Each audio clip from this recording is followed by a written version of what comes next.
خبردار زمونږ په وطن کې با پخوا ساده ژوندون و تکړه بهر پښتون و وکې د په ګفتار په حال شه خبردار زمونږ په وطن کې با پخوا ساده ژوندون و تکړه بهر پښتون و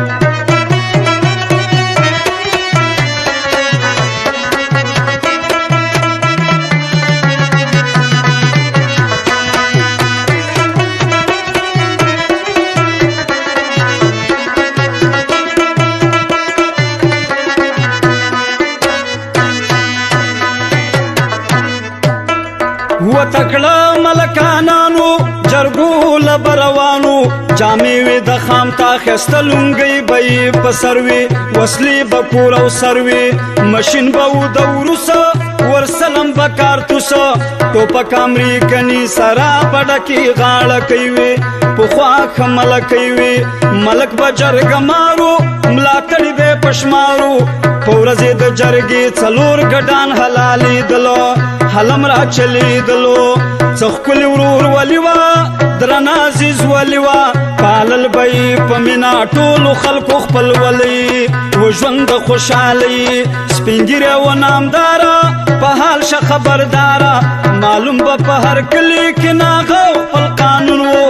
تکړه بار پښتون و غوږ کېده په ګفتاره په حال شه خبردار زمونږ په وطن کې با پخوا ساده ژوندون و تکړه بار پښتون و غوږ کېده په ګفتاره په حال شه خبردار زمونږ په وطن کې با پخوا ساده ژوندون و تکړه بار پښتون و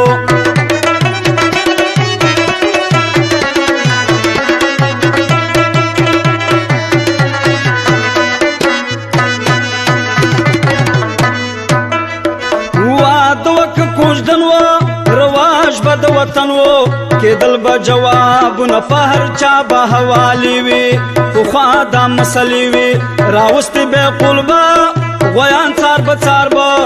په وازګه کې ساده او سپینې غوښې پخېدلې بیا پینډې جوړېدلې هر ځوان سبه مشین و په ځان به یې یقین و ویشتل به یې پکې نښه شوه کېده به پکې ډزه ځوانانو بې غرضه کېده پکې میلسه راتلو ورله ولسه مومن فضل قیم یا فضل ویت یا محمد جانو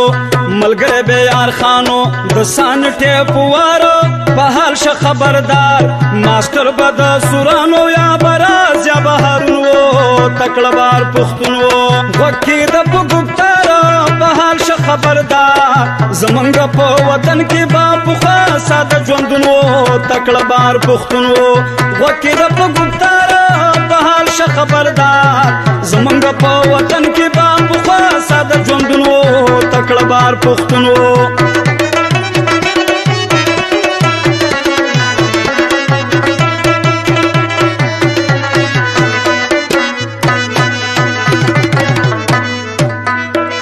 خبر شده نه جوړه چې څوک به شو نه جوړه زامن او یا به ورور غویان راوستو د خیراتو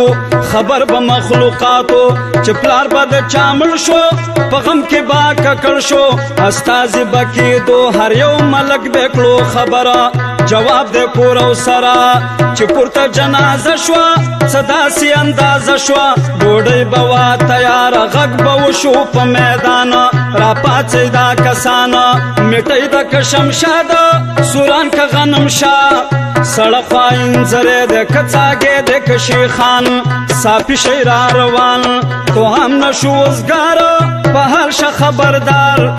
د مړي د کال نه عالمونه براستون و تکړه بار پښتون و غوږ کېده په ګفتاره په حال شه خبردار زمونږ په وطن کې با پخوا ساده ژوندون و تکړه بار پښتون و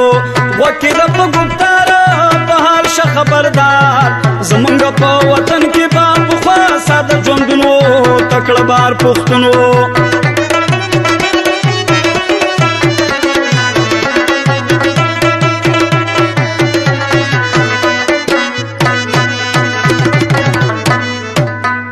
و ساده جون سادگی وا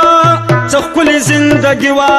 ولاړې بهر کور کې دیر څلوېښت سره بزیوي وطن کې دا مزیوي پخې پخې قلاوي دوه درې سره بغواوي ماسته شوملې خوراک سوچه غوړي به کورني وو تکړه ټول پوخاني وو تکړه بهر مومندو پتن به صحتمن وو بزوله به څېړې او ښکلې ډکې د خونانو راوړلي به ځوانانو ښه پوهه مشرانو هنپړ واکلانو په هر چا کې غیرت و اډو خیل مخمد زمانہ هیڅوک نه و بېمانه هر مشر و هوښیار په حال شه خبردار وطن سره یې مینه وه وطن غم کې مجنون و تکړه بار پښتون و غوږ کېده په ګفتار په حال شه خبردار زمونږ په وطن کې به پخوا ساده ژوندون و تکړه بار پښتون و غوږ کېده په ګفتار په حال شه خبردار زمونږ په وطن کې به پخوا ساده ژوندون و تکړه بار پښتون و